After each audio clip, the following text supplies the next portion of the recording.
26절 긴 말씀을 오늘 읽었었는데 여러분 오늘 성경을 다 본 겁니다. 창세기부터 구약의 역사를 싹 다 본 거예요. 오늘 사도행전 7장은 스데반이 순교하는 장면을 마지막에 봅니다. 보는데 왜 사도 스데반이 순교하느냐? 그건 이제 스데반이 지금 예루살렘 교회에서 유대교인들이 예수를 믿고 복음을 듣고 막 개종하는 바람이 막 그 예루살렘 전체에 휩쓸고 지나가고 있는 거예요. 그러니까 그 전에 유대교의 어떤 신앙을 가지고 하나님을 섬기던 기득권층들이 그냥 버려둘 수가 없지요. 그들의 손에 이제 적결 처형당하는, 돌로 그냥 그 현장에서 던져서 돌에 맞아 죽는 그런 순교 장면을 보게 됩니다. 여러분께 한 가지 물어보겠습니다. 여러분이 정말 귀하게 여기는 게 어떤 게 있습니까? 무슨 말이냐 하면 내가 목숨을 걸고라도 지킬 수 있는 것, 어떤 것이 있습니까? 잘 생각 안 납니까? 예. 쉽게 이렇게 보통 그렇게 말합니다. 가족이 제일 소중하다. 우리 아이가 제일 소중하다. 우리 부모님이 제일 소중하다. 그래서 다른 때는 뭐 그렇지 않지만 만약에 부모님이 위기 속에 빠져 있든지 자녀가 위기 속에 빠져 있으면 부모는, 아빠는 서슴없이 그 위기 속에 몸을 던집니다. 그런 뉴스를 많이 보지요. 뭐 휴가 갔는데, 계곡에 휴가 갔는데 초등학교 다니는 아이가 그 계곡에 물에 들어갔다 깊은 물에 휩쓸려 내려간다. 아빠가 그냥 그 자리에서 바로 들어가지요. 그래서 어떤 경우에는 아이를 구하러 갔다가 아빠가 그냥 세상을 떠난 그런 안타까운 그런 기사도 보지 않습니까? 내 가족이기 때문에 내 목숨처럼, 내 목숨보다 더 귀하기 때문에 그것을 위해서 내 목숨을 던질 수 있다. 그럴 때 목숨을 바칠 만한 일이지요. 그런 가치를 가지고 있는 것이요.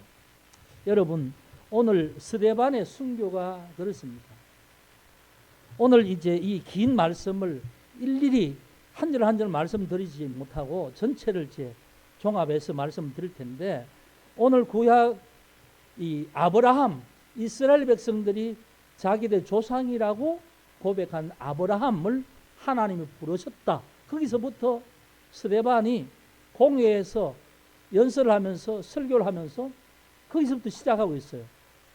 왜 공회에 지금 이렇게 서 있느냐 하는 것은 앞에 사정을 좀 보면 그렇습니다.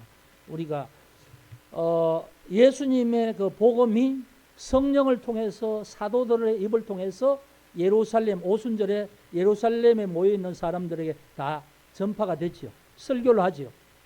너희가 죽인 예수가 하나님께서 주와 그리스도로 삼으셨다. 이 말을 선포하면서 사람들이 우리가 어찌할꼬, 성령이 마음을 움직이니까 우리가 어찌하면 좋을꼬, 예수 이름으로 회개하여 각각 죄사함을 받으라. 그러면 성령을 선물로 받으리라. 그래서 그날 하루에 3,000명이 회개했다는 겁니다. 개종했다는 거죠. 그리고 좀 이따 보면, 뒤에 보면 5,000명이 회개하는 거예요. 그리고 여러분 6장 7절에 보면 이런 말씀을 합니다. 하나님의 말씀이 점점 왕성하여 예루살렘에 있는 제자의 수가 더 심히 많아지고, 더 심히 많아지고, 심히 많아지고가 아니라 더 심히 많아지고, 그리고 허다한 제사장의 무리도 이 도에 복종하니라. 그러니까 예루살렘의 온 성의 분위기를 알 수가 있는 말이죠. 이런 상황이 되니까 유대교를 따르면서 하나님을 섬기던 기득권층들이 볼 수가 없는 거예요. 그냥 둘 수가 없는 거예요. 그래서 앞에 보면 처음에는 사도들을 붙들어서 감옥에 넣어놨다가 불러서 이제 그들 협박합니다. 위협합니다. 앞으로는 예수 이름으로 말하지 말고 가르치지도 말라. 그리고 내주죠. 근데 성령에 충만한 사람들이 그 말을 듣고 있을 수가 없죠. 계속해서 복음이 전해집니다.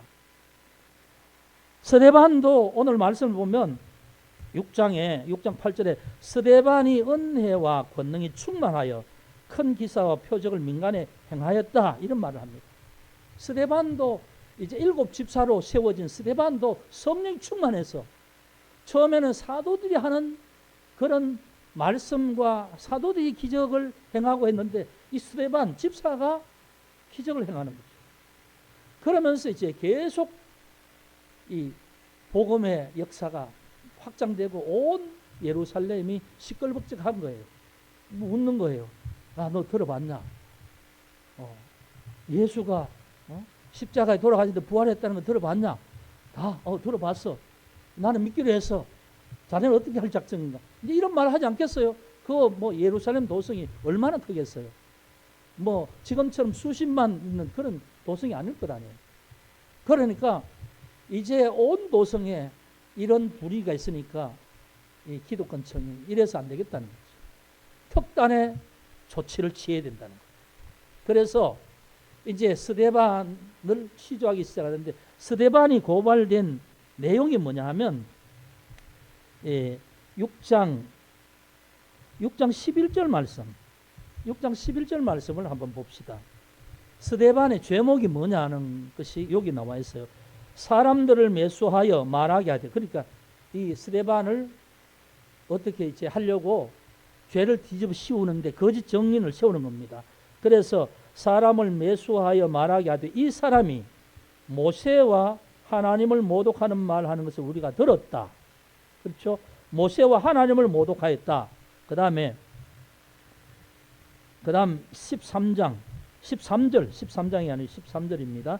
거짓 정인들을 세우니 거슬러 이르되 이 사람이 이 거룩한 곳과 율법을 거슬러 말하기를 마지 아니하는도다.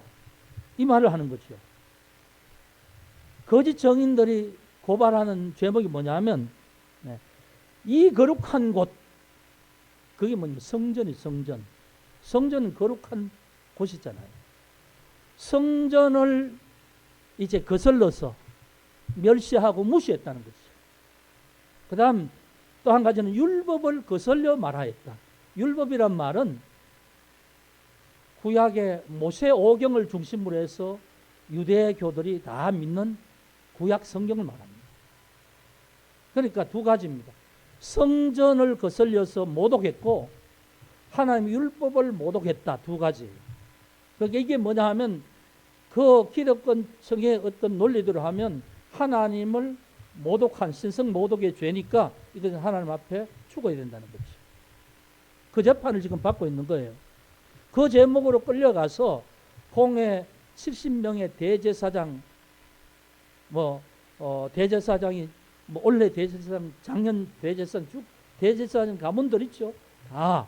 그 다음에 서기관들, 율법사들, 랍비들 이런 지도층들이 70명이 뽑혀서 이스라엘의 종교적인 최고의 재판기관을 이제 그 산헤드린 공회라고 하는데 거기에서 중죄인들이 재판을 받는 거예요. 거기 결정되는 게 이제 곧 죄에 따른 형벌을 받는 거죠. 그 자리에서 이제 잡혀가서 오늘 이제 이 스데반에게 말할 기회를 주는 겁니다. 오늘 말씀을 보면 자, 그런데 그렇게 공회 중에 서 있는 스데반의 모습이 어떤가 하면 6장 15절에 공회 중에 앉은 사람들이 다 스데반을 주목하여 보니 그 얼굴이 천사의 얼굴과 같더라. 그러니까 성령이 충만한 채로 지금 체포돼서 죄명을 뒤집어 쓰고 취조받는 신문당하는 자리에 있는데 어떻게 된 건지 죄수인 스데반의 얼굴이 천사같이 빛나더라는 거죠. 자, 이 상황에서 이제 7장에 신문이 들어갑니다. 대제사장이 이렇게 말합니다. 이것이 사실이냐? 이것이 사실이냐? 그러면 뭐라고 말할 기회를 주냐 하면 이렇게 죄 고발이 들어왔는데 이게 사실을 본인한테 확인한 거예요. 그럼 거기에서 무죄를 받으려면 그건 사실이 아니다는 거예요. 나는 율법을 잘 지키고 나는 성전의 모든 규례를 나는 철저히 지키는 사람이다. 이 사람 한 말은 좀 거짓이다. 이러면 이제 끝나는 거죠. 그런데 그게 아닙니다. 그게 아니라 이제 2절부터 여러분 부형이여 들으소서 하면서 모여있는 모든 지도자들에게 여러분 내가 오늘 하는 말을 잘 들어보십시오. 그러면서 이제 우리 조상 아브라함이 하란에 있기 전에 메소포타미아에 있을 때에 영광의 하나님이 그에게 보여. 여기서부터 시작을 하죠. 여기부터 설교를 쭉 해서 어디까지요? 52절까지 합니다. 52절까지. 일단 저를 따라와서 말씀 보시면 나중에 제가 요약해 드리겠습니다. 52절에 뭐라고 말하냐면 너희 조상들이 선지자들 중 누구를 박해하지 아니하였느냐? 의인이 오시리라고 예고한 자들을 그들이 죽였고 이제 너희는 그 의인을 잡아준 자요 살인한 자가 되나니 너희는 천사가 전한 율법을 받고도 지키 아니하였도다 하니라. 이 말이 무슨 말일까요? 지금 스데반이 지금 제목으로 잡혀온 게 뭐냐면 율법을 모독했다는 것, 성전을 거슬려서 말했다는 것, 이 두 가지죠. 그런데 이 마지막 부분에 보니까 너희가 천사가 전한 율법을 받고도 하나님의 사자가 전한 율법을 받고도 너희가 지키지 아니하였도다. 지금 공회 회원들은 스데반을 향해서 율법을 거슬려서 율법에 모독해서 고발당했으니까 그걸 자기 입으로 말하라고 기회를 줬는데 앞에 쭉 말하면서 뭐냐면 너희가 하나님이 천사를 통해 주신 율법을 너희가 지키지 아니하였도다. 누가 죄인이란 말이에요? 스데반 자기가 죄인이란 말입니까? 누가 죄인이라고요? 너희들이 죄인 아니냐 그 말이에요. 이건 지금 목숨을 걸고 하는 거예요. 이 말을 하고 죽잖아요. 순교하잖아요. 여러분 스데반이 이 말을 하는 걸 보면 물론 성령의 충만함으로 했겠지만 만약에 인간적으로 지금 위험한 자리 같으면 이것만 좀 피하고 내가 내 마음속으로 잘 믿으면 되지. 그러고 그럴 수도 있겠지요. 그런데 공개석상에서 자기를 지금 부릅두고 입에서 무슨 말이 나오는가 집중해서 보는 그 최고의 재판정 앞에서 70명 140개의 눈이 자기를 주시하고 있는 거기서 고개를 빳빳이 서고 들고 말하는 거예요. 우리 조상의 하나님이 아브라함을 불러서 여기서부터 시작하는 거죠. 이게 뭡니까? 창세기 12장 1절부터 하는 말이에요. 그래서 오늘 여기에 보면 물론 자세하진 않지만 대략적으로 창세기 12장에서 솔로몬 시대까지 열왕기 하까지 지금 내려오는 거예요. 이걸 지금 이 한 장에 지금 스데반이 설교하고 있는데 여러분 오늘 한 장 읽었으니까요. 오늘 성경 창세기부터 열왕기까지 다 지금 본 거예요. 그러면 스데반이 말하는 이 말의 요지는 뭐냐는 거죠. 요지는 이겁니다. 하나님을 알지 못하는 아브라함에게 영광의 하나님이 나타나셔서 그를 불렀다는 거예요. 부르고는 하나님이 그에게 약속했다는 겁니다. 가나안 땅으로 오게 해서 약속했다는 겁니다. 무엇을 약속했는가 하면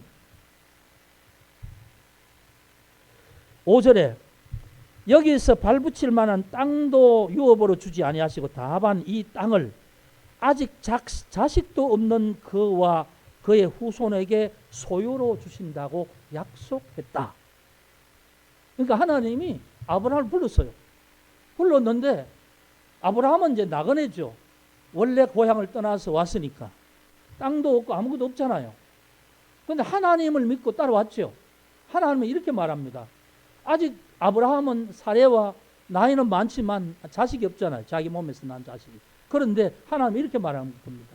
너와 너의 후손에게 이 땅을 주겠다. 아들도 없는데 후손이 있을지 없을지. 나이가 75세인데 아들 낳을지 못 낳을지 어떻게 알아요?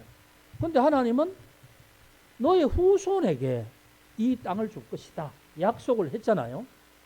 네? 그 약속이 이루어집니까? 안 이루어집니까?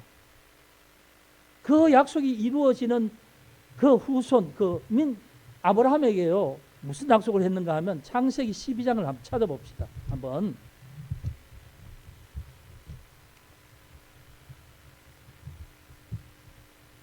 창세기 12장 앞에 좀 찾아보실 필요가 있습니다. 우리가 그냥 쭉 읽어가면 발견하지 못하는 중요한 핵심 부분인데 12장 1, 2, 3절에 보면 하나님이 아브라함 부르는 장면이죠. 약속하는 장면이죠. 1장은 하나님이 부릅니다. 내가 내게 보여줄 땅으로 가라. 가죠.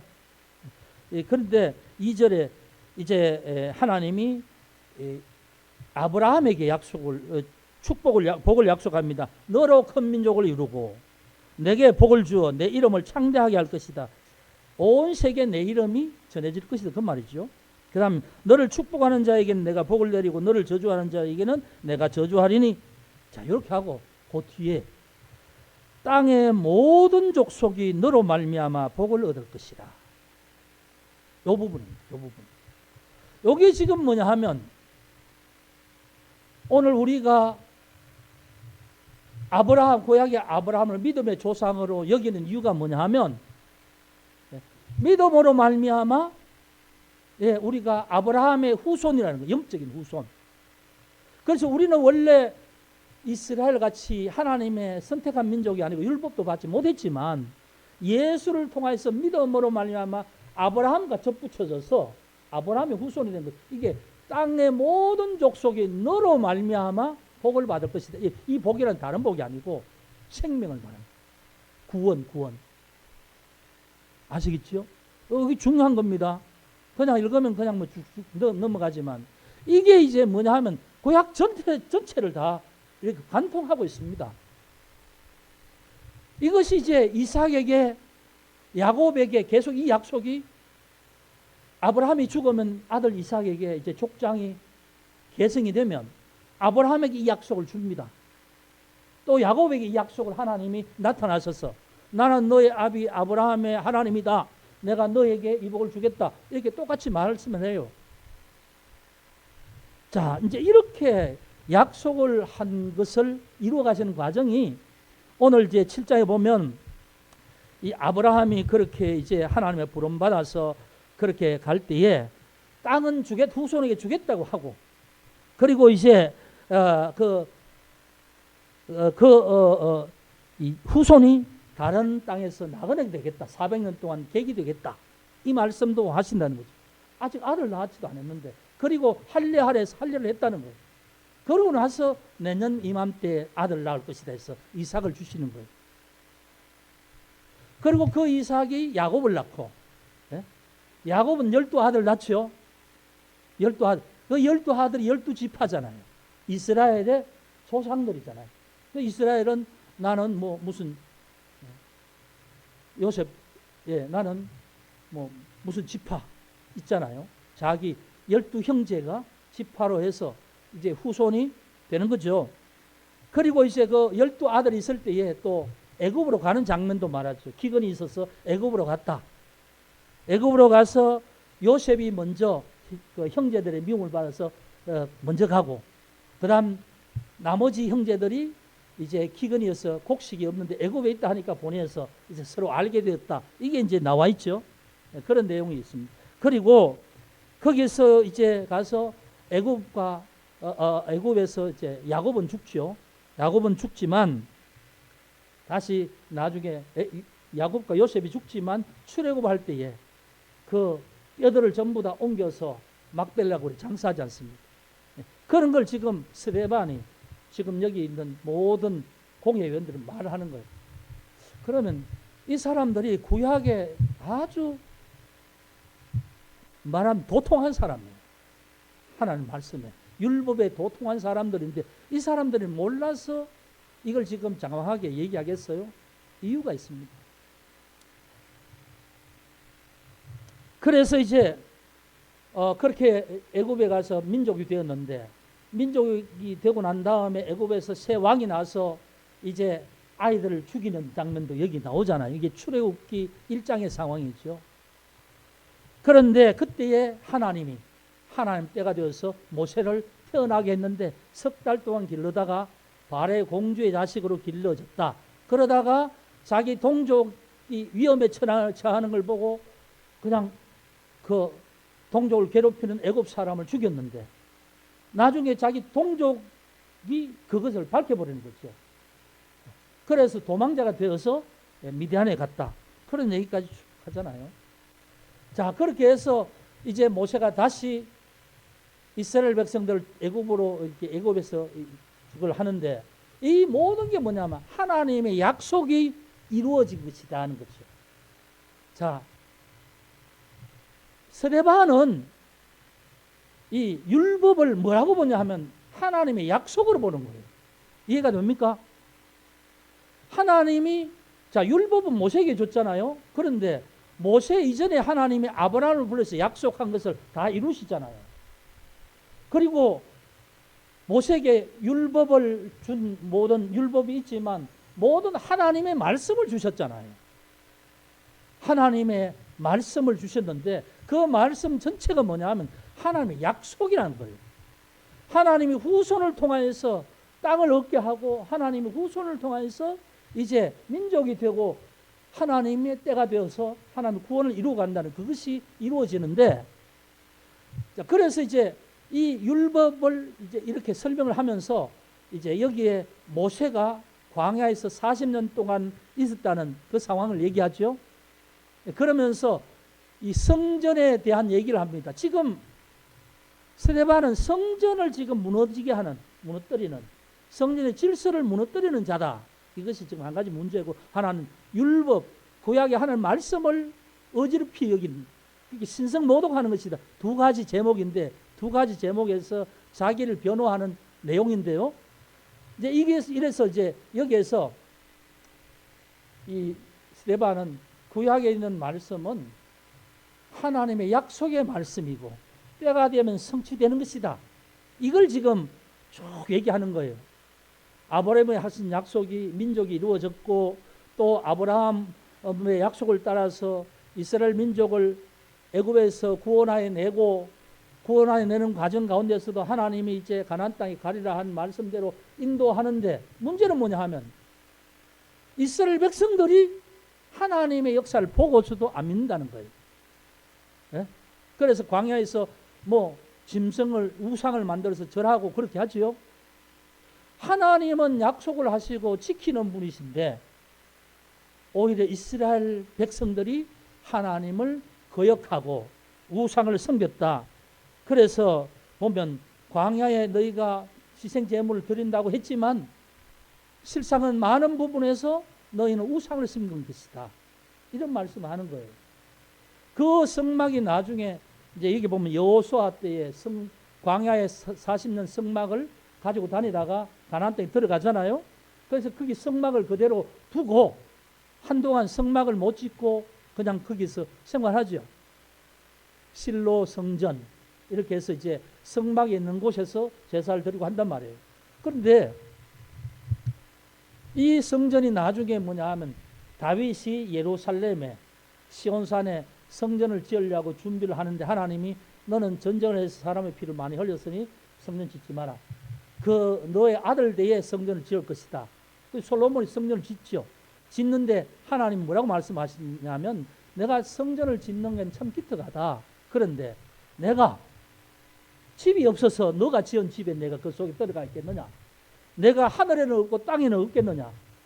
그러나 너의 정성은 내가 받아서 너의 왕국이 길게 할 것이다. 다윗에게 약속하신 왕국을 길게 할 것이고 너의 가지에서 하나님이 구원의 그 역사를 이룰 것이라는 것을 예언하죠. 하는데 이제 거기에서 어떤 상황이 있냐면은 성전을 솔로몬이 이제 짓잖아요.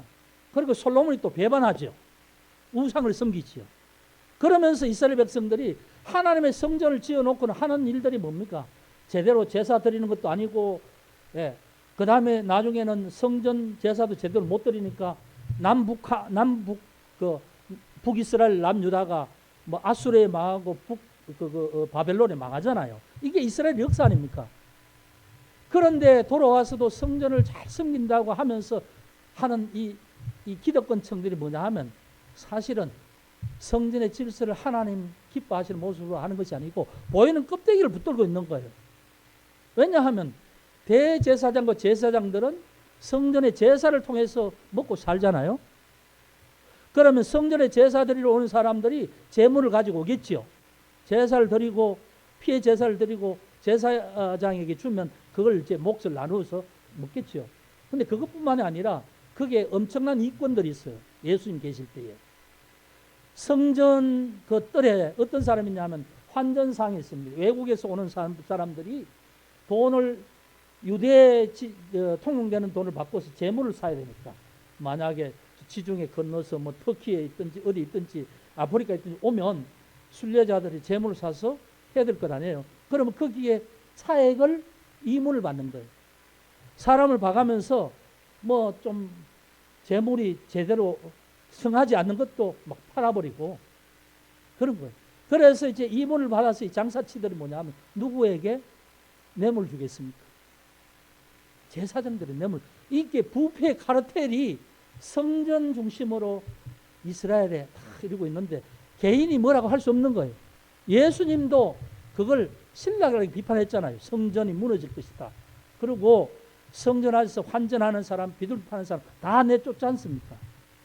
그런데 그런 상황 속에 있으면서 자기들 기득권을 지키려고 자기들은 성전의 제도를 고수하는 거예요.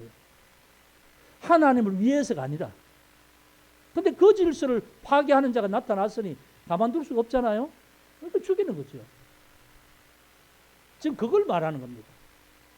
그 성전이 내려와서 그렇게 해서 솔로몬의 성전이 이루어졌지만 그 성전에서 제대로 된 제사를 드린 적이 얼마나 되느냐. 우상을 섬기고 어떤 여기 보면 뭐 몰록의 장막 신내판의 별 하늘의 군대를 섬겼다. 하늘의 군대. 이건 사단을 섬기는 거죠.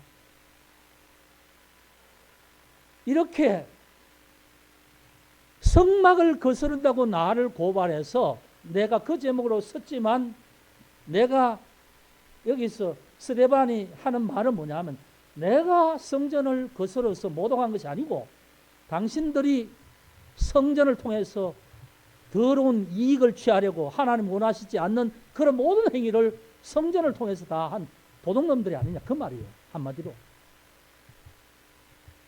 참 성전은 누구라고요? 참 성전은. 참 성전이 예수 그리스도시다. 히브리스에서 말하는 영원한 대제사장. 그가 자신의 육체를 찢어서 휘장을 찢어버렸다는 거죠. 그래서 예수가 하나님의 어린 양으로, 자, 성전은 죄인이 피해 제사를 통해서 하나님 앞에 용서받는 의식을 하는 곳이 성전 아닙니까? 물론 뭐 감사제도 있고 여러 가지 제사가 있겠지만 속죄제, 피가 들어가는 죄는 다 인간이 죄인임을 고백하는 제사에는 피가 들어가요. 그걸 제단에 뿌리면서 하나님 앞에 속죄를 구하는 거죠. 그렇게 이제 하는데 예수님이 오셔서 때가 되어 하나님 예수님이 오셨잖아요. 아브라함의 후손으로 오셨고 다윗의 자손으로 유다 가지의 그 지파로 오셨는데 오셔서 그가 십자가에 죽으시는 순간에 하나님 어린 양으로 희생됐죠. 희생되는 순간에 그 예루살렘 그 성전의 휘장이 찢어졌죠. 하나님이 죄인을 향해서 나타나지 않고 죄인이 들어가지는 못했던 그 지성소를 열어버리신 거죠. 우리가 예수 십자가 때문에 영혼이 가려워져 있는 하나님 앞에 우리가 예수 이름으로 나가게 됐다는 거죠. 예수가 휘장을 찢으셨다는 거죠. 히브리서 그렇게 말씀하죠. 그러니까 스데반은 이렇게 말합니다. 당신들이 어떤 제도를 통해서 형식으로 잡고 있는 저건 구약의 저건 모형이고 저 제도를 고수하려는 것은 당신들의 더러운 이익 때문에 하는 그런 당신들의 노림수인데 실제로 하나님은 구약의 성전은 그림자로 보여주셔서 하나님 앞에 죄인이 어떻게 나가는가를 알게 해주셨고, 그것이 이제 신약에 와서 때가 되어서 예수님이 참 성전이 되어서 예수님이 십자가에 죽으심으로 그 죄를, 우리의 죄를 예수 십자가의 피로 용서받고 우리는 하나님 앞에 만나게 된다는 거예요. 예배가 바로 그런 것 아닙니까? 예수의 이름으로 하나님을 아버지라 부르면서 만나는 것, 영적으로 만나는 것. 이게 제사란 말입니다. 이게 성전이라는 거죠. 그러니까 죄인은 누구라고요? 너희들이 죄인이라는 거죠. 율법, 또 이 53절의 끝에 보면 너희는 천사가 전한 율법을 받고도 지키지 아니하였도다. 이제 두 번째는 율법 문제예요. 자기에게 율법을 거스르고 성전을 거스르고 모독하는 자라고 고발받았는데, 이제 이 말을 쭉 보면 마지막에 보면 스데반은 성전의 모든 헛된 그런 것을 붙들고 있는 너희가 죄인이고, 그 다음 율법을 받고도 율법의 정신은 다 무너뜨리고 너희는 율법의 껍데기만 가졌다, 이 말이에요. 그러니까 여러분, 율법 그러면 뭐 우리가 생각하는 십계명이 있잖아요. 제가 가끔씩 그런 예를 들었는데, 십계명 중에 안식일을 지켜라. 자, 1계명부터 4계명까지는 하나님의 사람이 하나님을 사랑하라는 거예요. 사랑하는 방법을 이제 내 앞에서 다른 신을 두지 말라는 거죠. 어떤 형상이든 만들지도 말고 절하지도 말고 섬기지도 말라. 그리고 내 이름을 망령되이 걷지 말라. 안식일을 지키라. 이 네 가지는 행위에 대한 것이 아니고 하나님을 근본적으로 사랑하는 태도를 이렇게 아주 요약해서 말하는 내용이에요. 하나님을 사랑하는 방법이 뭐냐? 다른 신을 마음에 두지 말라는 거예요.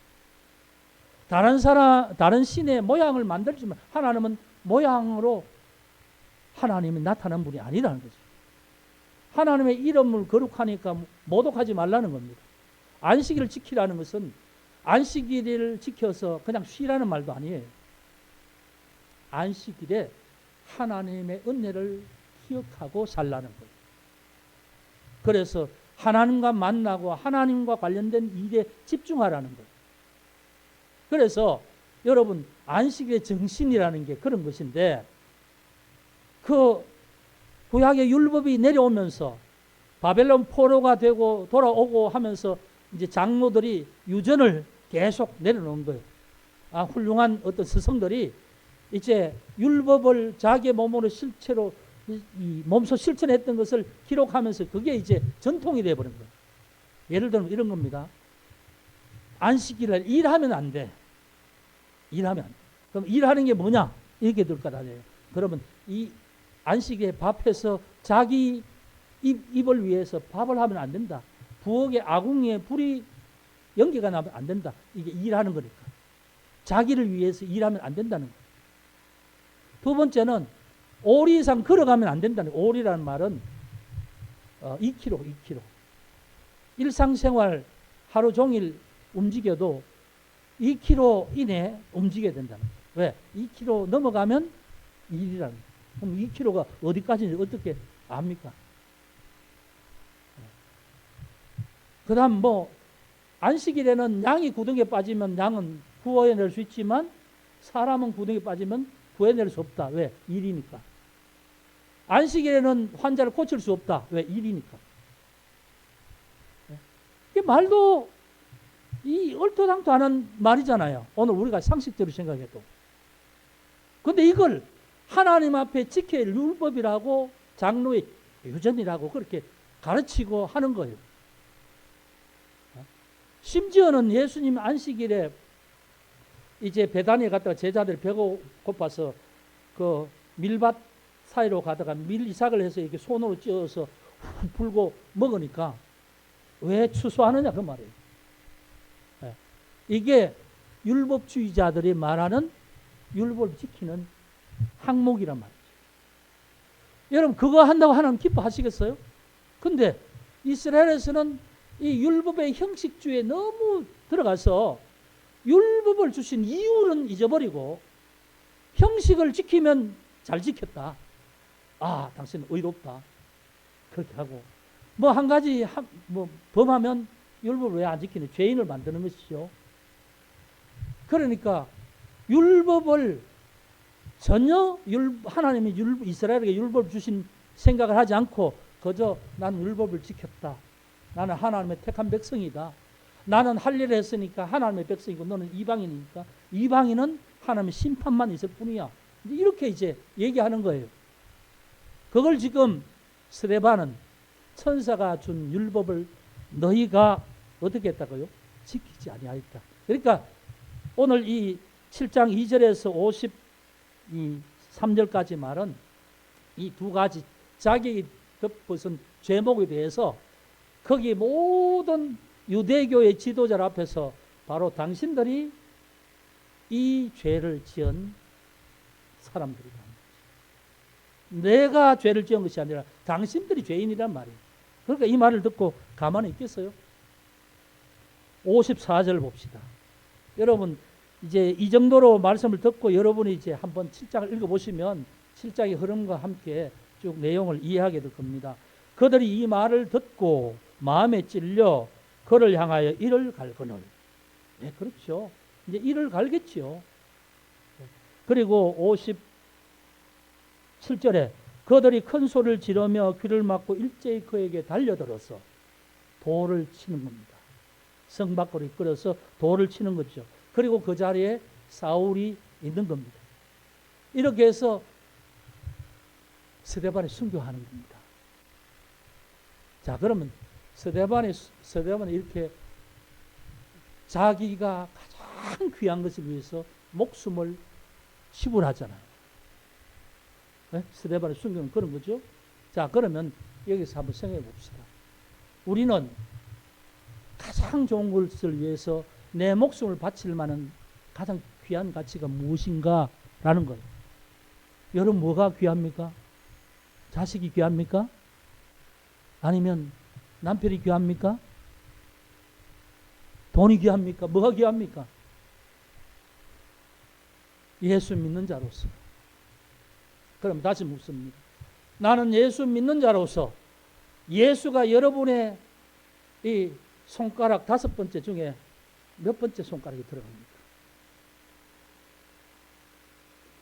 생명을 바친다는 건 뭐 순교, 이건 너무 거창하고 예수님이 위해서 내가 뭔가 포기할 수 있을 정도로 예수님을 소중하게 여기는 그 예수님이 내 삶 속에서 5손가락 중에 몇째 들어가냐 이 말입니다. 여러분 대답할 수 있어요? 여러분 스스로에게. 여러분 순교하라 말을 뭐 어떻게 쉽게 하겠어요? 순교, 이 시대 순교는 마지막에 하나님이 할 수 있는 상황과 성령으로 견딜 수 있는 걸 주시면 몰라도 못합니다. 저도 못해요. 순교하라면 도망갈 겁니다. 도망갈 것 같아요. 그런데 순교까지는 아니더라도 우리가 정말 예수 믿고 복음 때문에 내가 생명을 얻고 죄 용서함 받았다. 예수 때문에 나는 내 영혼이 살았고 하나님 앞에 갈 수 있는 내세가 내게 예비되었다. 이걸 내가 믿는다면, 오늘 내가 그 믿음을 가지고 산다면, 그럼 나는 그 믿음을 지키기 위해서 뭘 할 것인가 그 말이에요. 여러분 세상에 예수 믿는 사람 많습니다. 그런데 예수 믿는 모습은 제각각이에요. 어떤 사람은 여러분 친한 친구 만나자 하면 주일날 예배 시간인데도 그게 더 우선이라서 그렇게 갈 수 있는 사람이 있고요. 무슨 내게 조금 이익이다 하면 그 일 때문에 주일 지키는 게 아니라 후순위로 밀려난 거죠. 셋째, 넷째, 다섯째 아니면 열째. 다른 거 다 하고 시간이 있으면 교회 나가고 다른 건 다 하고 마음에 여유가 있으면 교회 나온. 그러면 여러분 그렇게 믿는 예수가 내 믿음에서 몇 번째 순위냐 그 말입니다. 여러분 이 부분을 한번 생각해 봐야 되지 않겠어요? 예? 목숨은 스데반처럼 바칠 수 없을지언정 여러분 내 삶에서 예수가 몇 번째 순위인가 그럼 예수가 뭐 5번째 순위에서 내가 이 앞에 예수 하나님 앞에 놓인 네 개가 예수보다 더 귀한 가치가 있는가? 이 바꿀 수는 없는가? 한번 생각해 봐야 돼요. 여러분, 오늘 스데반의 순교 앞에서 우리가 우리 자신의 믿음의 정도가 얼마만큼인가? 우리가 어떤 믿음으로 오늘 살아가고 있는가를 신랄하게 스스로를 돌아봐야 될 줄 믿습니다. 왜? 무거운 주제지만 여러분 가짜 믿음으로 살지 말라는 거지요. 여러분 요즘 이런 상황도 있잖아요. 주일날 근무하는 회사가 있어요. 주일날 일해야 되는 회사도 있어요. 뭐 그런 거 어떻게 하겠어요? 거기 밥줄인데. 그러면 주일날 일해야 되면 주일날 일하기 전에 출근하기 전에 하나님 앞에 나홀로 예배를 드리고 내가 어디서든지 하나님 앞에 고백할 수 있잖아요. 하나님, 일 때문에 내가 여기 있지만 오늘 주일이고 오늘 하나님 앞에 예배 드리는 날인 줄 내가 알고 여기서 그래도 일은 하지만 내 마음과 영혼을 하나님 앞에 올려드립니다. 그럴 수 있잖아요. 그럴 수 있죠. 문제는 뭐냐 하면 아무 생각 없이 그냥 내 하고 싶은 대로 하고 산다는데 문제가 있다는 겁니다. 여러분, 스데반의 순교를 잘 보십시오. 왜냐하면 스데반은요, 그 자리에서 말 한마디 쉽게 하면 풀려날 수 있었어요. 아, 내가 뭐 말을 좀 하긴 했지만 내가 앞으로 안 그러겠다고. 앞으로 율법과 성전에 대해서 다른 말 하지 않겠다고 했으면 그 자리에서 풀려났을지 몰라요. 그런데 지금 스슬퍼런 70명이 지금 저 입에서 무슨 말이 나오는가 하고 눈을 부릅뜨고 살펴보는 그 앞에서 2절에서 53절까지 또박또박 얘기하잖아요. 하나님은 구약의 말씀을 약속하셨고 약속대로 하나님은 이루셨는데 약속을 붙드는 것이 구약이 아니라 너희들은 율법의 형식만 따라서 그것만 지키면서 나는 잘 지켰다 하고 나는 선민이다 하고 지내니 너희들이 얼마나 바보 같은 짓을 하고 있는지 이제 알겠느냐? 너희가 율법을 지키지 아니한 것 아니냐? 성전을 내가 모독했다고? 하나님의 성전은 피의 제사를 드리면서 죄를 씻는 것인데 너희는 성전에서 그걸 이용해서 너희가 착복하고 부패고리를 형성해서 모든 불의를 거기서 행하면서 다른 사람 앞에 저는 의인이다 그렇게 하는데 너희들은 다 거기에서 죄를 짓지 않았느냐? 참 성전은 예수 그리스도가 아니냐? 예수 그리스도가 십자가에 죽으심으로 하나님의 어린 양이 된 것이 아니냐? 그래서 그 예수를 믿음으로 오늘 우리는 하나님 앞에 나갈 수 있는 권세를 얻었는데 그런데 뭐가 잘못됐단 말이냐? 그 말인 거죠. 여러분 이해됩니까?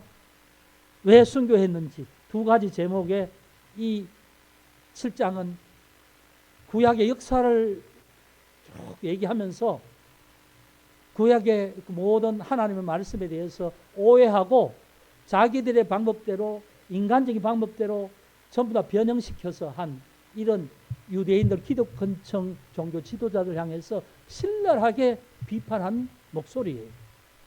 여러분 아까 제가 말씀드린 것처럼 내가 예수를 믿는다면 내 속에서 삶의 우선순위가 몇 번째인지를 확인해 봐야 되고요. 정말 목숨과 제가 일부에도 얘기했습니다. 목숨과 관련이 없다면 하나님이 1번이 돼야 돼요. 목숨과 관련이. 만약에 주일날 급체를 했다. 막 그냥 일어나지는 못하. 그럼 병원 가야지요. 네. 응급차 불러서 병원부터 가야 됩니다. 절대로 교회 먼저 나오려고 애쓰지 마세요. 병원 가서 치료하고 네. 조용히 회복되기를 기다리면서 그 자리에서 기도하면 돼요. 그런데 뭐 친구가 뭐 낚시하러 가자고 했다든지 뭐 골프하러 가자고 했든지 뭘 하러 가자고 했든지 이게 내가 결정할 수 있는 사항인데 내 우선순위에 주님이 없으니까 그게 우선사항이 된다는 거죠. 그러나 똑같은 상황이라도 내가 결정한 게 아니고 상대방이 결정해서 내가 뭐 어떤 그럼 그거 어떻게 하겠어요? 근데 그런 또 용기는 필요하죠. 용기는 필요해요. 근데 사실 똑같은 일이라도 상황에 따라 다를 수는 좀 있어요. 근데 그건 누가 잘 압니까? 내가 알고 하나님이 아시지요. 내가 알고 하나님이. 그러니까 여러분 그런 겁니다. 그래서 스데반의 순교 앞에서 참된 믿음의 모습이 뭔가 이걸 한번 돌아보면서 우리는 어느 위치에 있는가? 어느 위치에 있는가? 여러분 그렇게 오해하지 마십시오. 저는 제가 다 잘한다고 절대로 생각하지 않습니다. 저도 사람인지라 다 못해요. 근데 말씀이 이러니까 말씀을 나누는 겁니다. 언제나 주님을 우선순위에 두시고 결정을 할 때도 무엇을 행동을 할 때도 하나님을 먼저 앞세우고 그 다음 다른 모든 것을 그 뒷순서로 이렇게 순서를 치안시킬 수 있도록 이렇게 좀 순서를 재배열할 수 있기를 바라고 여러분 그것이 예수 믿는 우리의 삶의 모습으로 나타나기를 원합니다. 여러분 참으로 우리의 믿음의 삶에서 순교는 우리가 할 수 없지만 그래도 하나님 앞에서 기쁨으로 포기할 수 있는 것이 있다면 그게 순교일 줄 믿습니다. 그래서 하나님 앞에 또 한 주간 삶을 살면서 여러분 우리가 무엇을 어떻게 할 것인가 기도하는 가운데 하나님의 거룩하신 인도하심이 있기를 주의 이름으로 축복합니다. 기도하겠습니다. 아버지 하나님 감사합니다. 오늘 우리가 주 앞에 나와서 예배드리며 스데반의 순교 장면을 보았습니다. 하나님, 스데반은 거짓 증인의 고발에 죄목을 덮어쓰고 성전을 허물고 율법을 거스른 자라고 고발되어서 공회에 섰지만 도무지 위축되지 않고 하나님 앞에서 그 모든 사람 앞에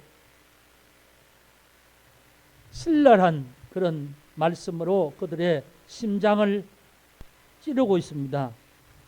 하나님, 그로 말미암아 순교할 수밖에 없었지만 그러나 그는 하나님의 보좌를 보고 예수를 보고 참으로 마지막 그 영혼을 하나님 앞에 올려드리며 그렇게 순교하였습니다. 하나님, 우리는 순교에 자신이 없습니다. 그러할지라도 믿는 자로서 오늘 우리의 삶에서 우선순위만큼은 다시 한번 돌아보게 하시고 주님이 기뻐하시는 모습으로 살아갈 수 있는 저희들 되게 하여 주옵소서. 한 주 동안 우리의 발걸음과 우리의 삶의 모든 일들을 주관하여 주옵소서. 예수 그리스도 이름으로 기도드리옵나이다. 아멘.